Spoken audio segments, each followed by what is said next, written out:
Comme tous les samedis soirs, on ouvre la page culture.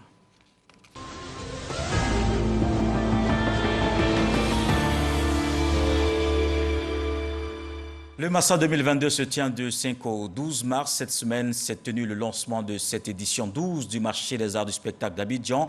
Pour l'occasion, une fresque a retracé le parcours d'hier à aujourd'hui. Pour demain, de nombreux artistes ont exprimé leur savoir-faire. Ce grand rendez-vous africain va relever le défi des contenus des industries culturelles et créatives. Issa Tionayo.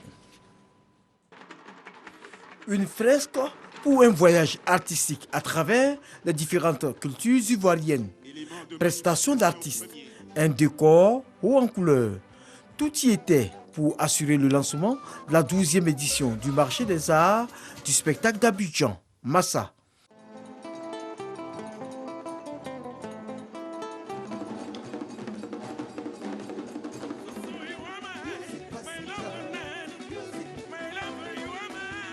C'est toujours un plaisir en tant qu'Ivoirien de voir le Massa se dérouler et d'accueillir tous ces acteurs culturels venus du monde entier. Depuis 1993, le Massa participe à la promotion des arts et de la culture sur le continent.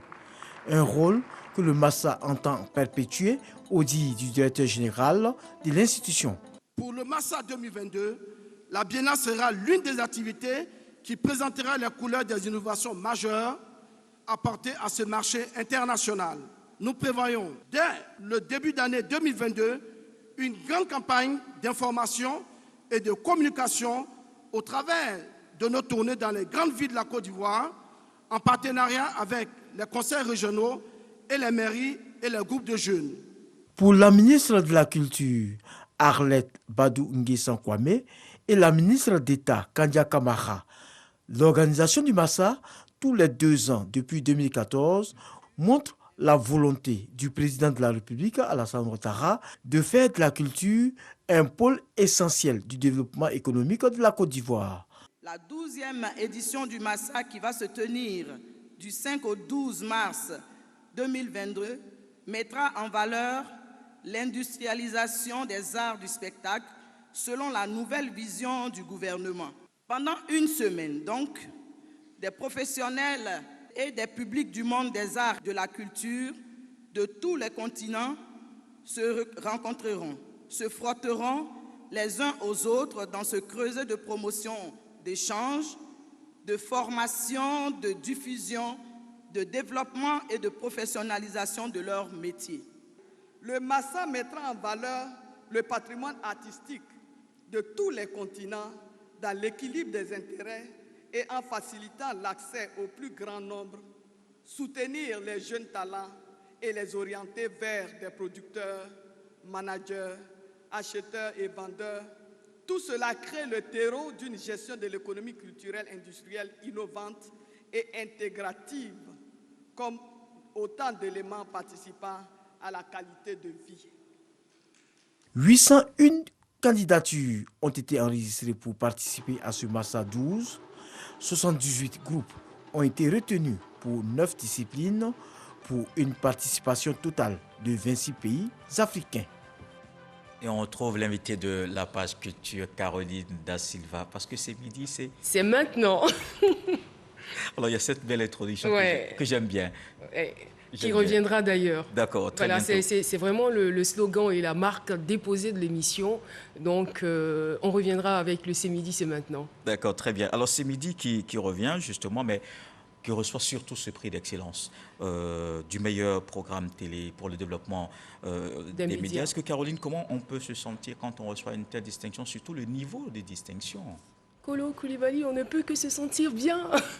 On ne peut que se sentir bien. C'est un sentiment de joie qui nous anime, toute l'équipe et moi.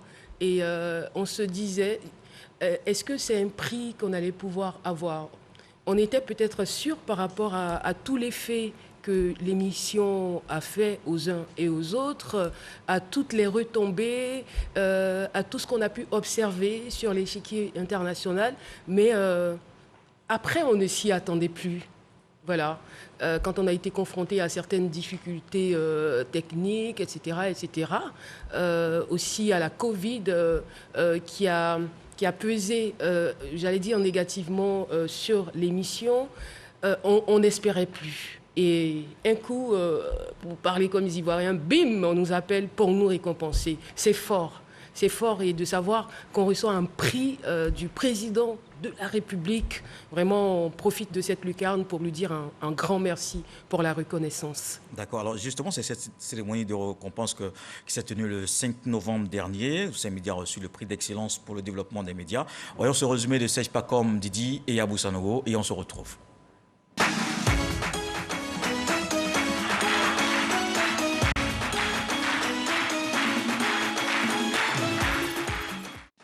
L'aventure a démarré le lundi 18 août 2014. De nouveaux visages, un plateau et un décor de rêve sur les antennes de la radiodiffusion-télévision ivoirienne. Les téléspectateurs ont droit à la toute première diffusion de l'émission C'est Midi, une sorte de révolution qui essaie de mettre la chaîne nationale au diapason des grandes chaînes internationales de télévision. Des efforts reconnus lors de la 8e édition de la Journée nationale de l'excellence le 5 novembre dernier au Palais de la Présidence de la République, en présence du chef de l'État, Alassane Ouattara. Au départ appelé Kedjenou, l'idée a germé et est devenue au fil du temps C'est Midi, né à la suite d'un atelier qui a réuni des animateurs et réalisateurs de la RTI, dans un souci de faire bouger, de bousculer les habitudes, de fidéliser les Ivoiriens à leur chaîne, entre 12h et 13h, d'instaurer à 16h un rendez-vous de gaieté, de convivialité et de bonne humeur, avec des sujets digestes, animés par Caroline Da Silva et plusieurs chroniqueurs, tous coachés par Joseph Andjou, le rédacteur en chef. Vous n'écoutez pas la musique, on va la mettre comme ça. Derrière ce plateau, c'est toute une grande équipe chapeautée par Cissé Insa, le producteur délégué, et Dekao Jeanne Faïlou, la réalisatrice qui travaille d'arrache-pied pour offrir ce nectar télévisuel aux téléspectateurs pendant 8 saisons de ce programme télé, et qui auront la primeur de découvrir la 9e saison à partir de ce lundi 13 décembre 2021. Alors, Caroline Da Silva, pour vous, qu'est-ce qui a vraiment fait la différence pour ce prix notamment? Qu'est-ce qui a fait la différence? Ça sera peut-être un peu difficile de répondre à cette question. Déjà, j'étais très émue de voir ces images. Chaque fois que je vais sur Internet pour regarder les anciennes émissions de C'est Midi, c'est avec beaucoup d'émotion que je les regarde. Je me dis, on a réussi à faire ça. Mais attends, mais à quel moment j'ai eu le mot juste pour telle ou telle émission? Ce qui a fait la différence, ou ce qui a fait la force, ou ce qui fait la force de C'est Midi, c'est que nous sommes au cœur des Ivoiriens. C'est Midi a un fond constructeur. Et je vais dire à l'image, bien évidemment, de la RTI qui est la mémoire des Ivoiriens. L'histoire de la Côte d'Ivoire est retracée à travers cette télévision. Donc, normal que les gens aiment la RTI, normal que les gens aiment cette émission. Et cette émission a été la grande surprise des chaînes de télévision au niveau subsahérien. En termes de talk show, en termes de c'était carrément révolutionnaire. C'était révolutionnaire. On n'avait pas une telle émission.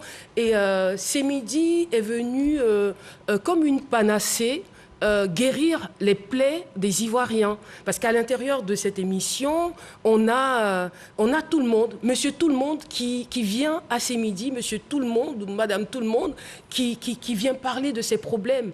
C'est vrai qu'aujourd'hui ou peut-être ailleurs, on voit des émissions où on a des invités tirés à 4 épingles pour faire belle figure.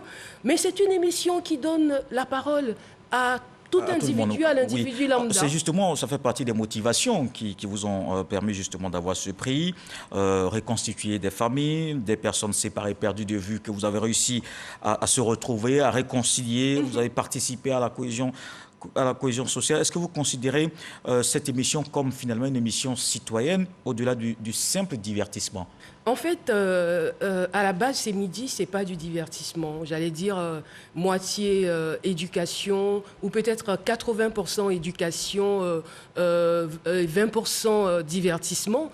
Le divertissement n'est qu'un prétexte pour faire passer un message, pour faire passer le message de la vie, le message du développement. Et c'est ce que C'est Midi arrive à véhiculer. C'est profond. Et l'humain est au cœur de cette émission.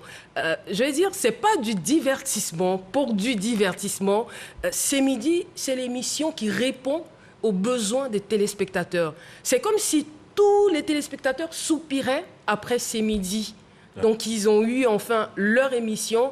Donc, normal qu'on aime ces midis, on ne peut pas reprocher aux téléspectateurs. Voilà. Des sujets qui touchent tout le monde. Alors, la saison 9 démarre bientôt. C'est bien le lundi, ce lundi 13. Oui. C'est lundi 13. On est aujourd'hui samedi. Samedi, oui. On va dormir dimanche, lundi. C'est gâté. Bon, d'accord, on va commencer à compter. Alors, si vous devez faire un petit bilan de cette saison passée en tant qu'animatrice, est-ce qu'il y a eu des émissions qui, côté émotion, qui ont été particulièrement difficiles pour vous? Et puis après, vous vous dites, je ne savais pas comment m'en sortir. Les difficultés ne sont pas plus nombreuses que les moments de joie qu'on a pu avoir durant cette émission. C'est une émission, comme je le disais, qui est au cœur de l'humain. Donc, normal qu'on ait eu toutes ces émotions. Ces émotions avec Michel Drucker, avec Stromae, qui a coulé des larmes. C'était des sanglots. Voilà. Petit Denis, par exemple, le trouve sa mère sur le plateau. Exactement. Alpha Blondy. On ne va pas refaire les larmes d'Alpha Blondy, on ne va pas refaire les larmes de Stromae, parce que vous savez bien que c'est midi, c'est une émission qui n'est pas surfaite, donc qui est authentique, naturelle, et les gens qui arrivent... Ça veut vous coller aussi à l'actualité. Alors en termes d'innovation, qu'est-ce qui va se passer cette saison? Est-ce qu'on va revoir encore la même rotation des chroniqueurs? Comment ça se passe? Vous allez les garder? Qu'est-ce qui va changer? On ne rentre pas dans la cuisine pour savoir ce que vous allez servir à midi. Alors... aux téléspectateurs. Mais dites-nous ce qui va se passer pour cette saison 9. Alors Colo, si je déballe tout, je pense que vous n'aurez pas le courage de regarder l'émission. Beaucoup de belles surprises. Hein.